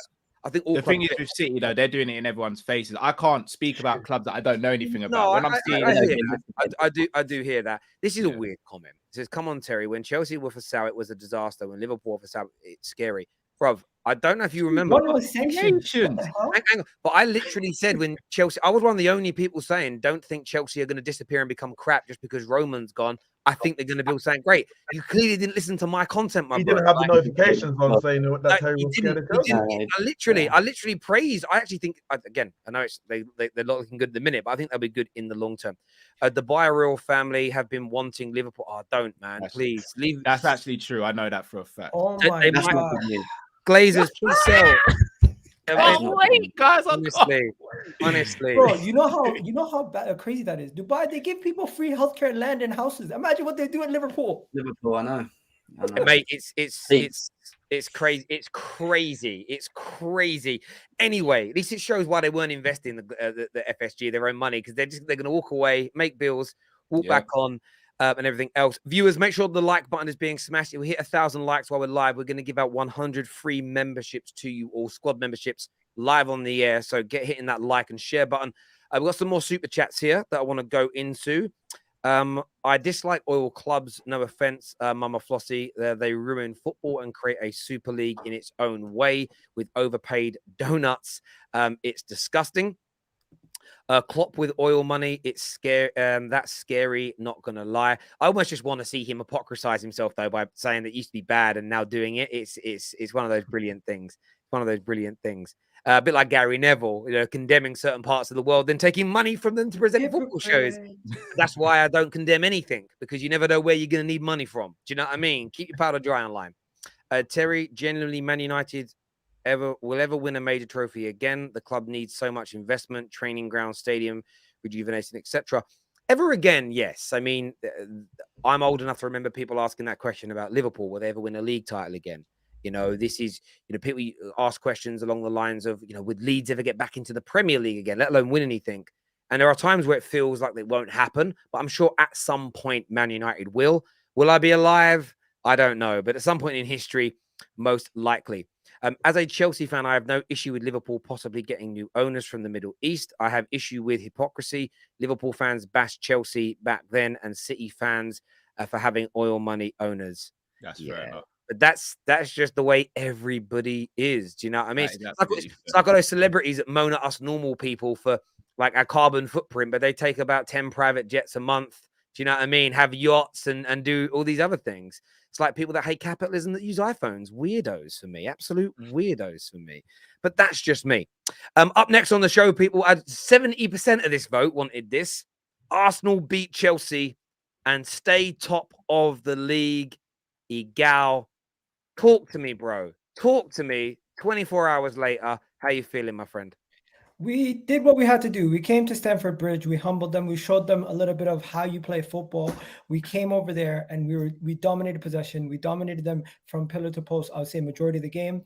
First half, the first half they were pinned in their own box. I can't remember a chance that these guys created in the game that was actually threatening. Ramsdale could have sat there the whole day and just chilled and spoken to the crowd. He didn't have to do much. Saliba and Gabriel absolutely stood on their heads, and they had a point to prove. They showed Aubameyang that it truly was nothing personal after they laughed in his face as he was getting subbed off in the 63rd minute. Mikel Arteta made the right decision to let go of Aubameyang since he's come to Chelsea. Now you guys have your own double agent at Chelsea. We'll see how his performances go. Just so you know, he does this against every top 6 team except for Tottenham. So you'll see a performance against Tottenham. And then when it comes to my team, you can't deny us anymore. We're this good that people have to start putting I don't even ask for respect anymore. I just know that you see a team that has the best defense in the league right now, tied with Newcastle with 11 goals conceded, one of the best attacks in the league right now. Our midfield, Thomas Partey, Xhaka, and Odegaard, absolutely showing levels of improvement over the last couple of years. And I'm just happy with the state of my team. I can no longer deny the fact that this team is not something serious. I mean, no one can deny that. And I genuinely believe we are going to win something in the foreseeable future. I just don't know what it is yet. That's a great speech, and I'm glad you're finally admitting you're in a title race as well. You've said it with chest, which is good. At the weekend, though, Jem, were Arsenal that good, or were you terrible? Or could it be both? Like, how do you look at it from a Chelsea fan's point of view in isolation to this game? Number one, if Arsenal were that good with their strongest team on paper, with up against this Chelsea team with about 6 injuries in it, all right, people can say it's no excuses, but when you're missing people like Reece James, Ben Chilwell, Wesley Fofana, Kante, Kovacic, these are all starting 11 players. Let's not forget about them. Yeah, this is an Arsenal team that came to the bridge, that had control of it. Fair enough, I get that. Had 14 shots, but only 2 on target. And we had 1. So you only had 1 more shot on target than we did. And you're saying you walked over there and bossed us with loads of whatever. Yeah, you did. Don't get me wrong. In terms of the final third from our prospect, there was nothing. There was nothing from that side of it. I get that. You controlled the game because we had no real flow in sort of how we approached the game. And why I say that is because he took a big risk in playing the back 4 against you guys. And we had this conversation before, Egal, where I said, he either does that or he goes and plays the back 3, and that does give us a bit more control in terms of possession. He goes with the back 4. Our midfield got overrun. I thought Partey and Xhaka played very well, and our forward line was non-existent. I'm talking from Mount to Havertz to Aubameyang and whatever else. However, Martinelli didn't really, what I think, offer too much against an old declining Azpilicueta. They didn't beat him many times down the wing. Saka dived a couple of times in the game. I was there. I was at the bridge. I was on the Matthew Arden stand, sitting right in that area that he was playing, coming towards me in the first half. The amount of dives that he took on the floor because he couldn't get past Cucurella and won the free kicks is, well, fair enough. It's part of football. But what I'm trying to get at, this is the Arsenal, right? This is the best of what Arsenal can offer. This is their best team, yeah, that they can put forward. Fair enough. Granted, you've had no injuries like the likes that we have as well. I'm just not sure with Arsenal, from a consistent basis, how long you can continue doing that. And the reason I say that is because Chelsea were top of the league in December last season, was 7 points ahead of Man City. We went into that December period, we picked up a couple of injuries, and by January the 3rd, when we played Liverpool on the back of playing Man City, we found ourselves in 3rd. And that was to do with injuries, and that was also to do with the amount of games we played and the consistency part of it. My thing with Arsenal is you're doing it now, and you deserve to be where you are. I think you've been great up to this point. However, to say that they're in a title charge is well too early for me, and that's all I've got to say on Arsenal. In terms of Chelsea, go on. I'll talk about Chelsea after. Go on and go. No. Go ahead. I want to hear what you got to say about Chelsea because I was going to dig out your players, but if you're going to do it yourself, I just wanted to add something on Chelsea because I can't lie, he did do a whole lot of deflecting there. Because one thing you didn't address is how have you not beaten your rivals at your home ground in 3 years? It's embarrassing. Yeah, it's like, the bridge is a problem. You come to your ground and made it their home. They made it their home for 3 years. And they haven't beaten us in 5 years. They haven't beaten us in 5 years. And let's be honest. Let's be honest here, Jem. Everyone looked at this game, and although you're saying Arsenal didn't play that good, everyone knew Arsenal was going to get the win. No one doubted at one point that Arsenal was going to pick up the result. And it shows how bad you guys are. You guys just got exposed further again because Potter thinks he's playing Football Manager. He thinks you can chop and change a lineup and the formation and the tactics every other game, going into big games, and think that he's going to get a result, and it's not happening. And all this blame on injuries and so on. Yes, you do have injuries, just like we all did. And like Cal said earlier, apparently we can't make excuses for it because every team does, which is rightly so in that. So you guys have got some injuries, but it's exposed your depth. No matter how much money you've spent, your team and the lack of good depth that you have is really poor. You're still relying on Loftus-Cheek after 6 or 7 years. How many managers have tried him out and just given up because he's just not there? He's not ready for the races. And how many times is he going to get a chance? 1 second. I want to rebuttal to what you said before you dig out your players because I know you're going to have to do that eventually because you had shockers all over the pitch. Talk about Chelsea soon, yes. Yeah. But when you speak about injuries, you must mean only long-term injuries because this Arsenal team itself, throughout this whole time period, throughout this season campaign where we've been winning games and doing well in the league, we've had a lot of injuries to our first team players. You look at Granit Xhaka has probably been one of our only mainstays in that midfield, but Zinchenko's been injured. You've had Tierney's been injured. Tomiyasu's been injured. You've had Partey who's been injured. You've had a bunch of fringe players also injured. And you go into the team and you can see that there's been over like around 8 to 10 injuries in the team. So yes, you might have injuries, but everybody has injuries. That's one. Well, we have them long term. Yours are short. 1 second. 1 second. Then you said shots. Bro, you did not have any significant shots in this game at all to threaten our goal. And for you to We say had one one on shot, target, we yeah, you had two. absolutely One of dominated them you was a guys, crap goal. played like the home team, outpossessed you, and kept you parked in your half. Then you said you spoke about the back four. I understand that you played a back four, and it was very silly to play that lineup because I seen the lineup and immediately I messaged people like Anita and I said, "You can't be serious when you're saying you're gonna win." She's like, "Oh no."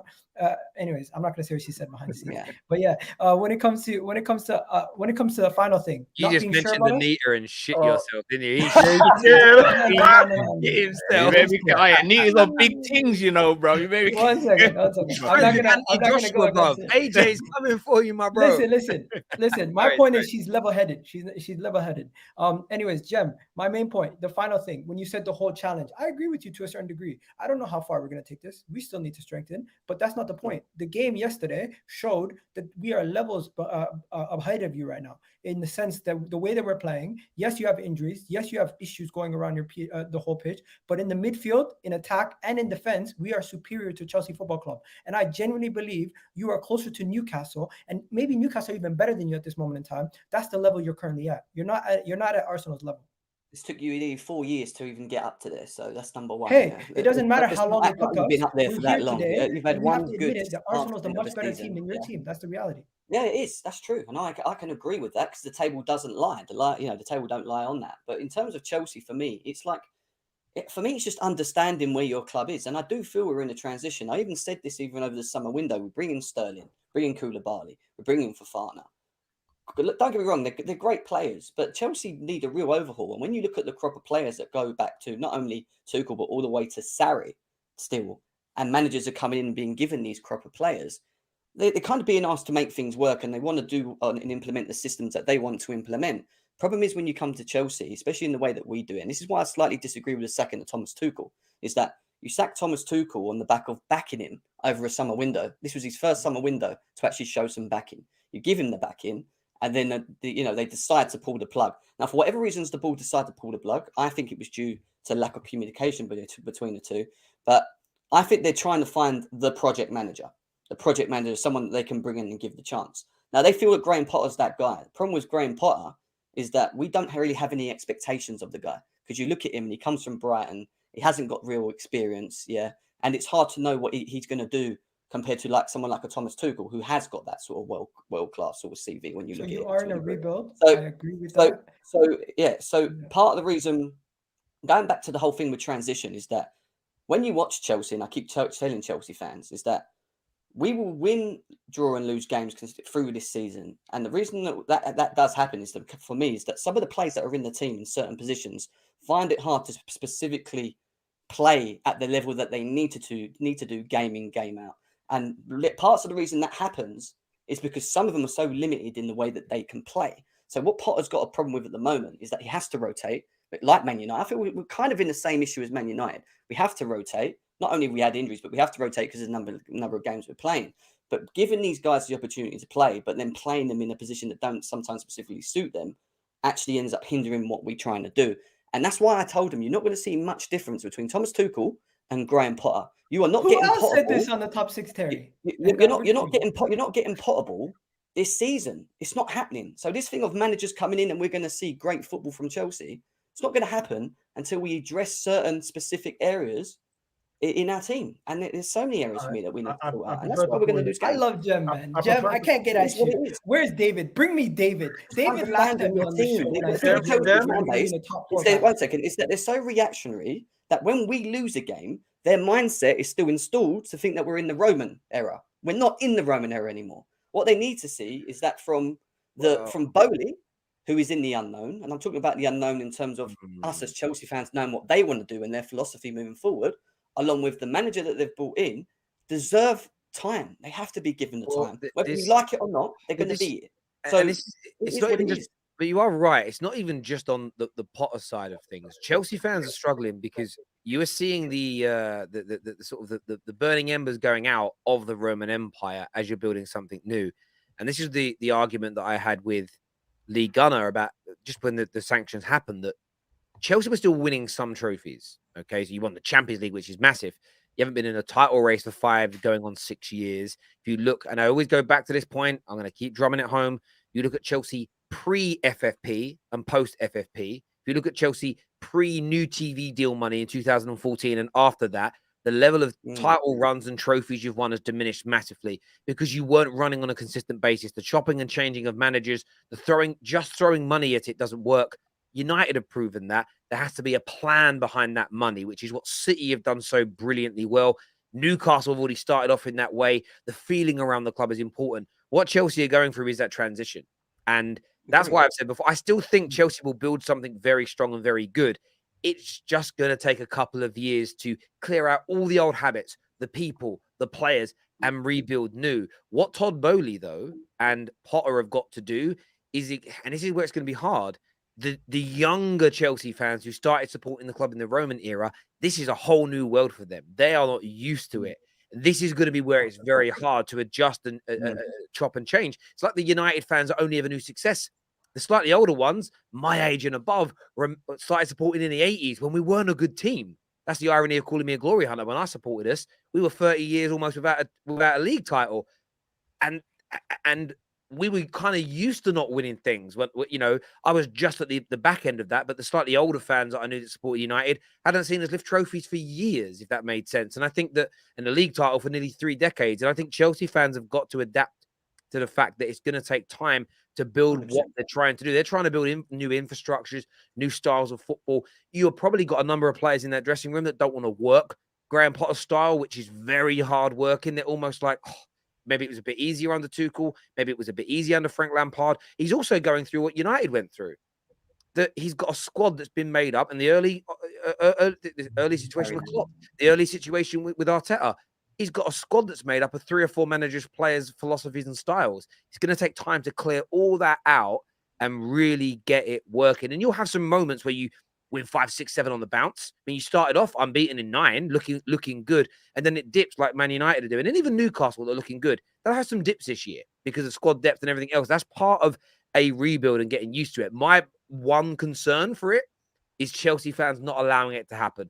Throwing baby out with the bathwater. And I say concern, if you guys never rebuild to anything great, I'm happy about that because Chelsea being great again is not good for any of us. But I think Chelsea fans will be the biggest stumbling block in this by not allowing their club to work and creating knee-jerk reactions that upset the apple cart. You guys have got to stay patient with your club. Let me just say quickly, I think obviously James said that you're not going to see Potter ball right away. This is Quidditch ball because that was not football out there. I don't know what you lot would do. It was awful. That is one of the worst games I've ever seen Chelsea play at Stamford Bridge, and there's been some bad games. At one point, you were lumping the ball up to 5'3" Raheem Sterling like he was Peter Crouch, and this was Stoke under Pulis. It was bad. I said, the Chelsea are a bad. All I could say was Chelsea are a bad team. Like they are a bad. You had a few results where you beat AC Milan home and away, and it looked like No, I wasn't sold. I wasn't sold at the time, and I'm still not sold now. It's nothing against Potter. I think the job was too soon. And I say too soon, not in terms of experience, but the leap from Brighton. And people get gassed about Brighton, and well done, did good at Brighton. Eddie Howe did a very good job at Bournemouth. Some fans may not understand. They might have been younger at the time. I don't know everyone. But Eddie Howe did a very good job at Bournemouth. He did not go into a top 6, top 4 Champions League job straight away after that.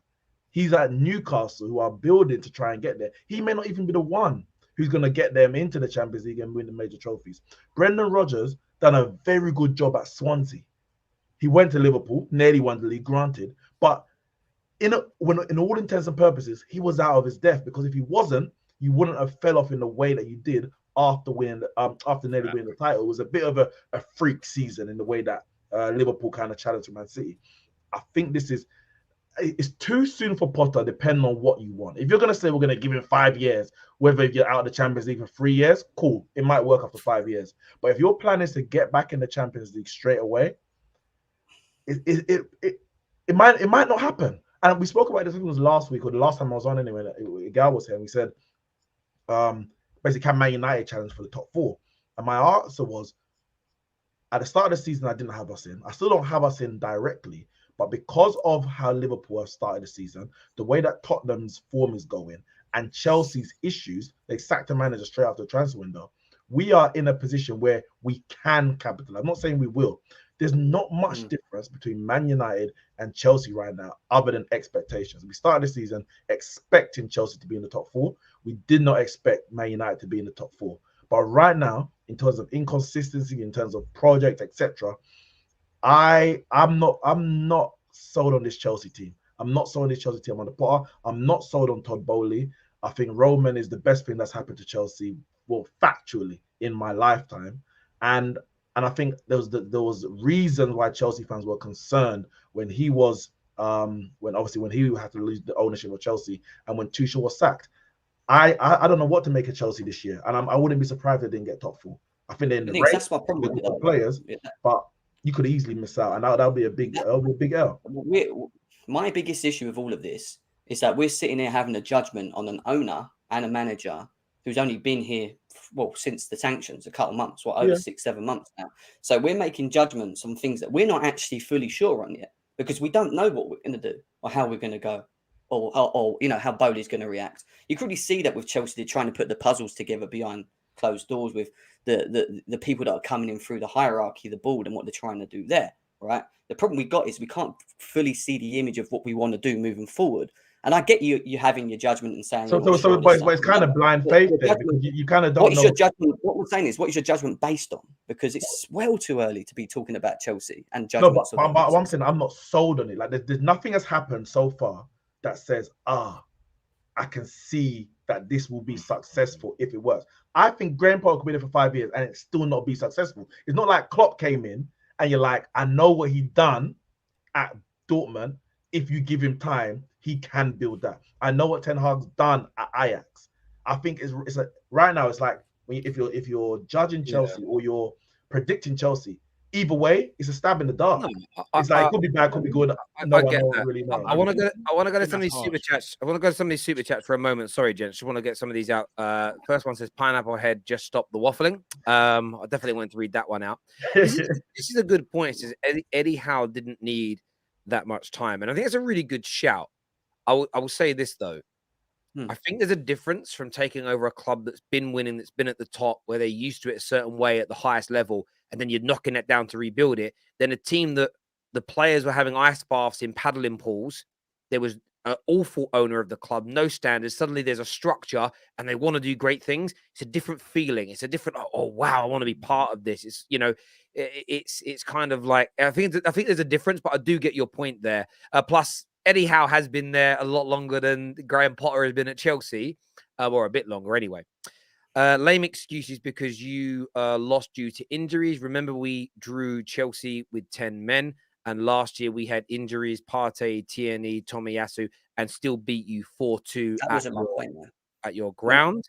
Yeah, that wasn't my point when I mentioned injuries, by the way. I was just, go on, go Terry, go. Otherwise, this is what I imagine City fans must have felt like the past couple of years when we weren't at our best, but even in second gear, we are levels above Chelsea. Arsenal fans there talking about themselves in the same breath as City. I like to see the confidence.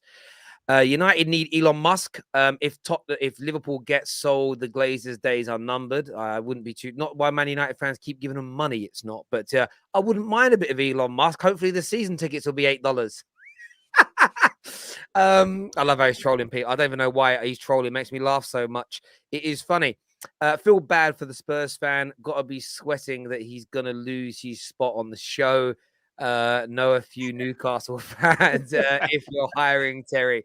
Spurs will not be losing their spot on the show, but thank you very much for the super chat, my friend. We'll come back to some more of these a little bit later. On Arsenal, though, gents, I want to speak about Arsenal here. Like, this was a game where I saw a lot of people on AFTV. I saw a lot of Arsenal content creators say before the game, if we beat Chelsea away, I'm going to start to believe that we can win the title.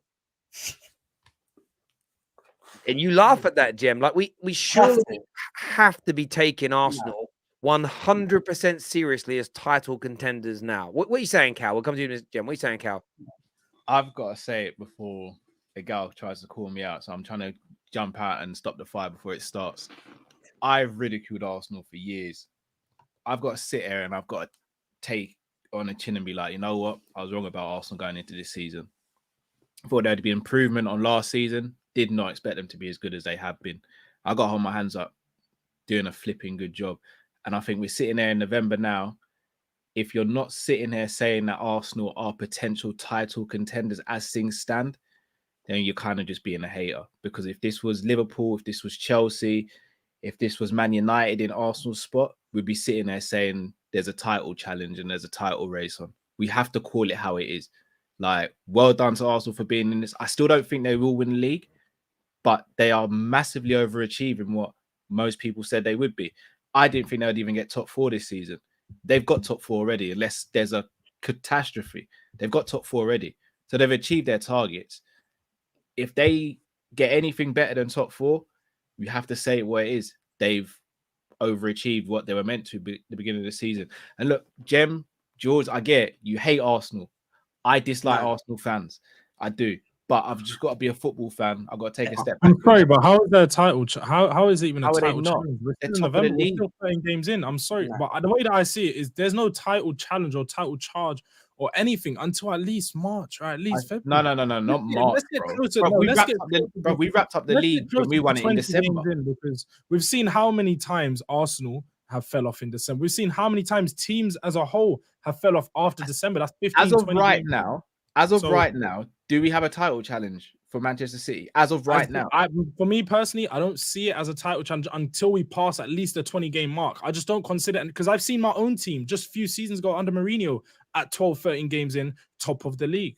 And then we fell off to 7th or 6th that season. So to me, it doesn't mean anything until past 20 games, honestly. at the time of speaking right now, it's a title chat. Bro, Liverpool and Man City have had the title race from game 7 or 8 sometimes. Like, it just is what it is.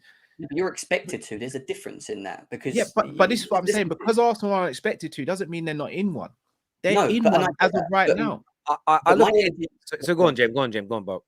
Real quick one. My energy just flows on the basis that of how I felt even under Chelsea last season when we were in December, when all the Chelsea fans were asked the same question on this show and many times: are we going to, are we in the title and can we win the title? My answer is it's well too early. It's well too early, because you've got to get through some serious games, guys, man. You've got to play the teams that you beat already once again and play them again. There's so much football to be played. There is a fundamental difference. So the fundamental difference is the way Chelsea were playing football last year and the way Tottenham were playing football in the 2021 season was nowhere near this level. And in fact, after 13 games that year, you were second in the league, Jords, and you had 25 points. This Arsenal team is currently just 3 points behind where the Centurions were at this stage. And barring two poor 45 minutes against Southampton and Leeds, of which they dropped just 2 points. And the Man United game was even. They lost the game, but they were even in the game. They weren't massively outplayed by Man United, in my opinion. They have been the superior team in every single game they've played.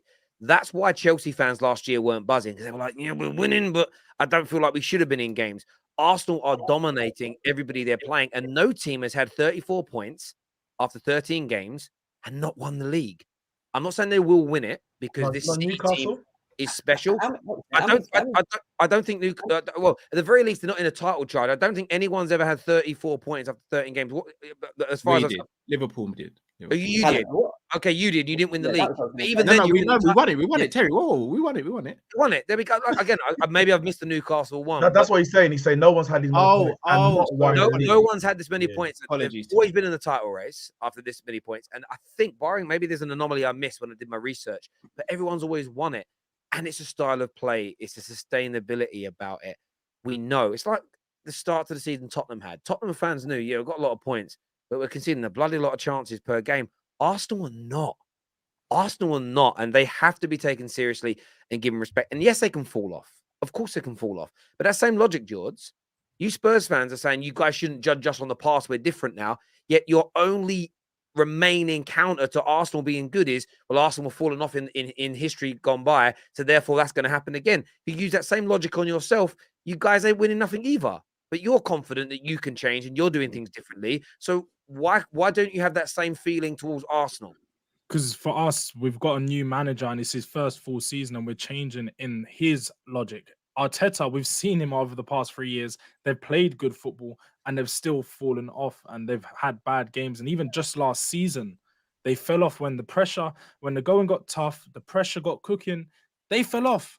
And so I expect to see the exact same thing from them this season. And that's why I'm not confident of them being in a title challenge. But if they're in the same position going on 20 games, then they are in a title challenge. But then when they lose that title challenge, then we're going to have to hold them accountable for losing that title challenge, being in such a great position that a team's never been in before.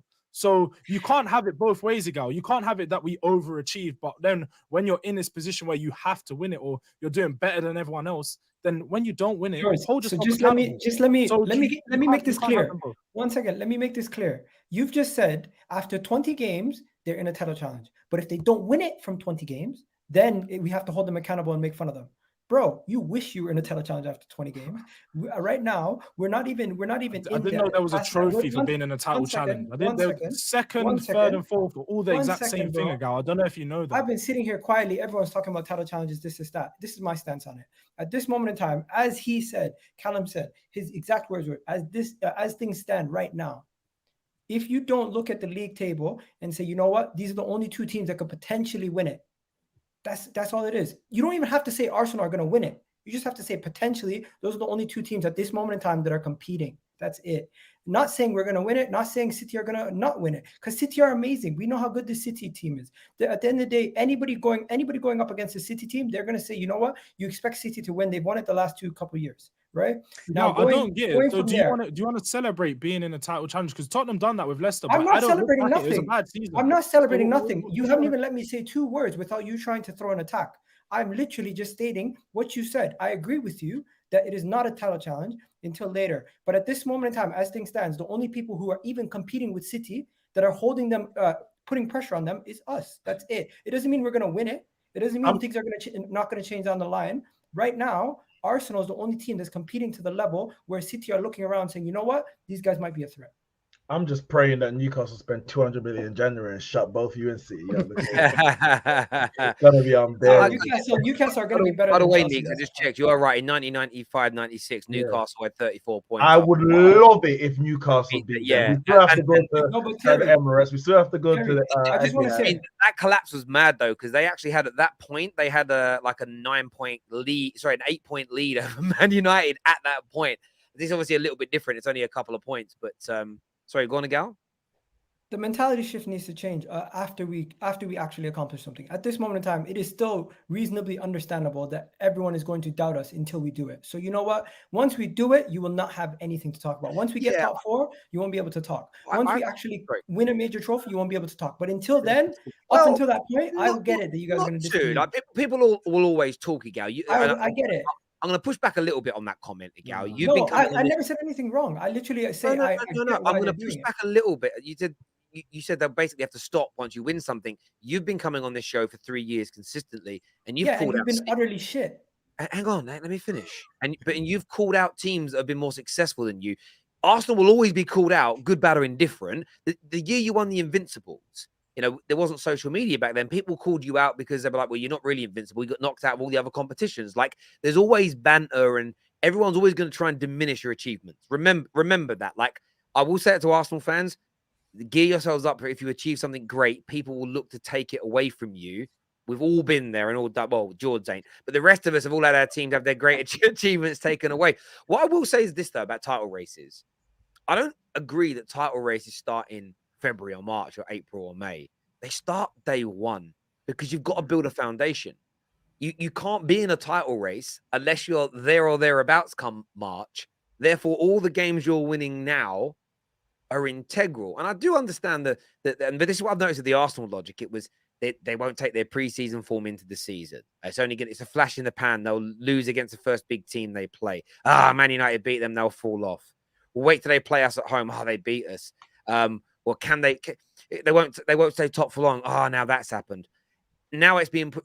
Wait till October comes. They'll fall off in October 2 games per week. They didn't.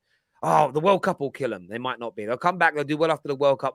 Wait till that title race comes, then they'll collapse. we're just put every single excuse has been put up so far. They've smashed through. That's why I'm just holding back from putting it up there. It's much more liberating to do it. But you know what, they're in the title race for me. I think Arsenal will be there or thereabouts with 3 or 4 games to go. I think Arsenal are going to go the distance this year because I think you'll spend in January as well. I think you'll do it. Yeah, we'll have to see. We'll have to see. But at this moment in time, comparing ourselves to who we played against the other day, you look at that team and you say to yourself, that team is well oiled. The only thing we need to do is maybe get a little bit more goals in this team and get some more squad depth in January. And then you can say, you know what, this team is pretty close to being complete. Because a couple of years ago, if I was to tell you guys that this is where we would be, you guys would laugh me out the room. So right now, I'm just enjoying everything. The thing is, sorry, go on, Jim, go on. I've got to go, but I just want to say one thing really. Even if you guys get through the whole season and you don't win it and you finish second, you don't get a title for finishing second. And if there was a title for finishing second, it would go to the guy next year, Callum, for the last 5-6 years of finishing second to Man City. So you know what? I honestly not 5-6 years. Won it in 2020, bro. We celebrated it when we beat you 5-3. Have a good one, Jem. But no, the one title that they would have would be you are the biggest loser. I don't believe for one second. Celebrate second like it's anything. One second. I don't need validation from Tottenham. I don't need validation from Liverpool. I don't need validation from any of you guys. I know that all you guys are going to hold my team to a standard in which we should be held to, which is if we don't win it, or if we don't win any major trophies, no matter what, you're never going to give us credit. So once we win major trophies, we'll come back to you and we'll be like, you know what, there you go. The thing is, can I just say, the thing is, go, mate. And obviously Callum started off by saying how we had, sliding Arsenal. And by the way, Arsenal fans, I'm not going to stop. That's going to continue. If you win the title and you don't get maximum points, 38 wins out of 38, I'm going to talk about that one game that you didn't win. Like, it is what it is. But no Arsenal fan expected them to be in this title race. So I'm not going to apologize. No, that's not true. There's some Arsenal fans that did. There was no Arsenal fan at the start of the season who predicted, who genuinely, no, there was one guy. There was one guy. He did for clicks. I knew he said this. No, it's for clicks. No, he said this last year. He's generally said this. Exactly. He's just gonna keep doing it. Exactly. He's gonna keep doing it until he's right. No. He said this is gonna be the season from top 4. So he said after they come out of top 4, they're gonna win the title this year. No, he said after we fell off last year, he said we still have the blueprint to improve and become a top 4 title challenger. That's what he said. A title, he's a title challenger. So I'm telling you, there is Arsenal fans who. If there was one Arsenal fan out there, if there's one Arsenal fan, I'm not changing my statement because one out of how many 100 million fans you got across the world doesn't negate what I'm saying. The point is, I didn't think Arsenal were going to be in a title charge. I didn't think Arsenal were going to win 10 out of 13 games or whatever it is so far this season, maybe 11 even out of 13 games. And 99.999 recurring percent of Arsenal fans in the world did not expect this. So I'm not going to apologize for Arsenal doing better than everyone thought they were going to be. What I can say is, well done for continuing your good form. And as Joel says, if you do continue this to a point, like Liverpool did under Brendan Rodgers, and then don't win the league, you are going to get bantered. Goalposts move. Yes, they do. This is football. This is football banter. The goalposts will shift, and they'll continue to shift until they sit in a position that I want them to sit. So if I will genuinely take it. I will sit here. I don't give a shit. If you guys want to banter us for finally getting back into the Champions League after years of not being in it, go ahead. If you want to banter us because our team was so good that we actually put Man City in a situation where they're looking at us after 13 games and they're saying, you know what?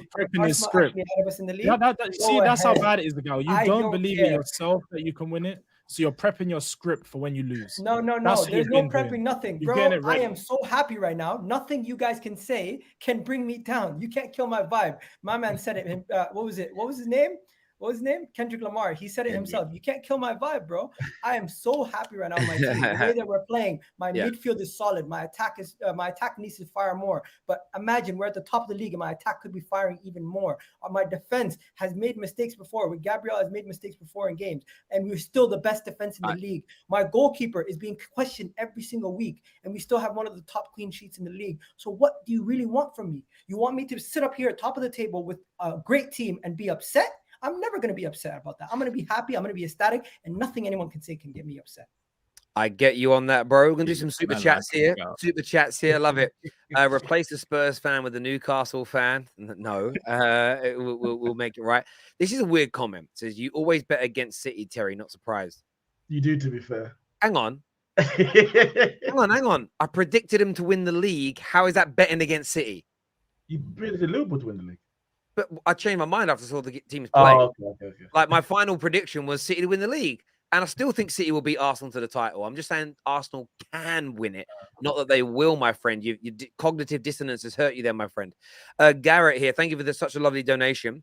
He says, brother, there's no evidence yet that Arsenal will fall off. If anything, there's bounce back every time they've had to thus far.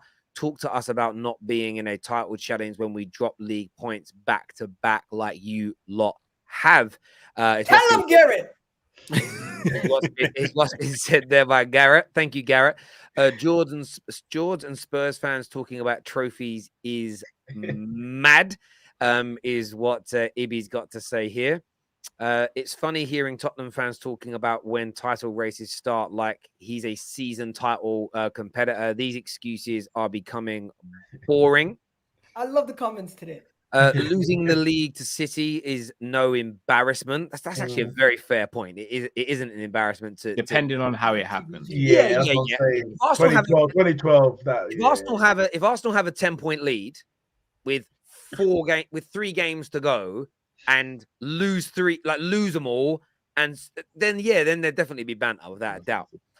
Depends on your expectations of Arsenal. If you're changing expectations, then that's on you. Let's get as many points as we can and see where things end. Expectations going into this season was top 4. That's the minimum expectation.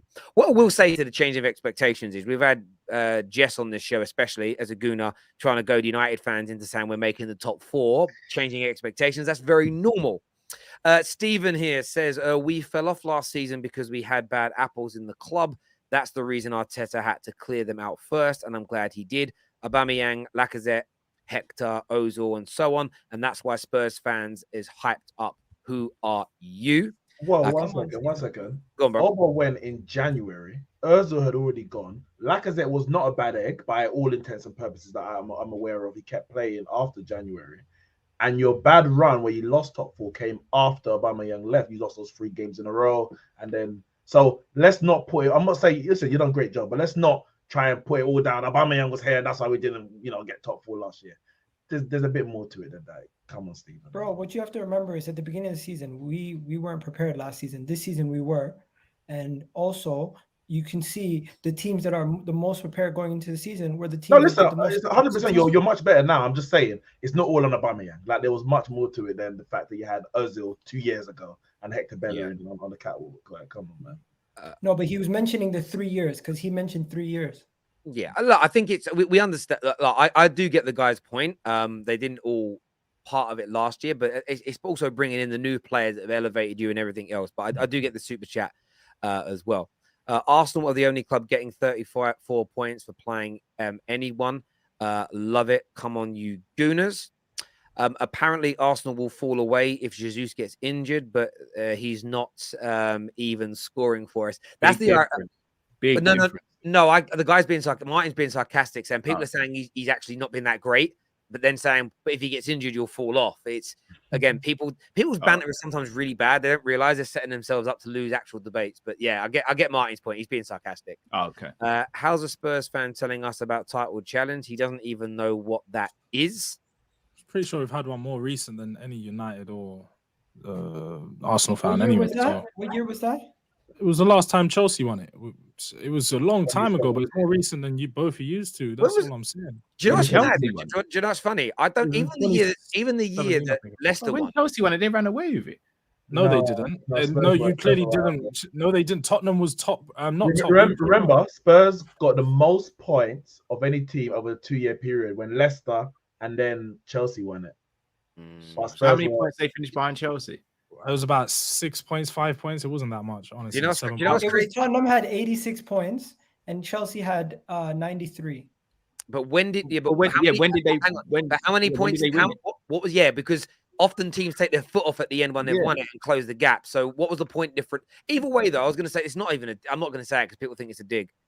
If a rival hates Arsenal that much, they are not thinking straight. Salty. I disagree. You're meant to dislike your rivals.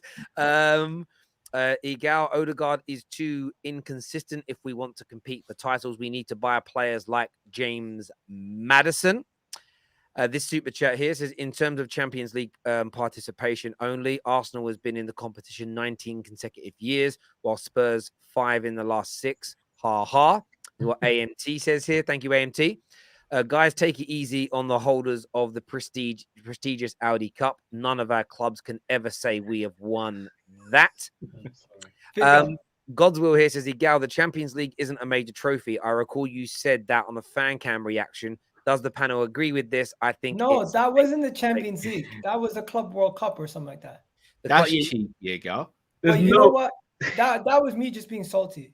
Yeah, I know. He took an extract from Wikipedia. It was so funny. Finally, FSG is doing the right thing. You'll never walk alone.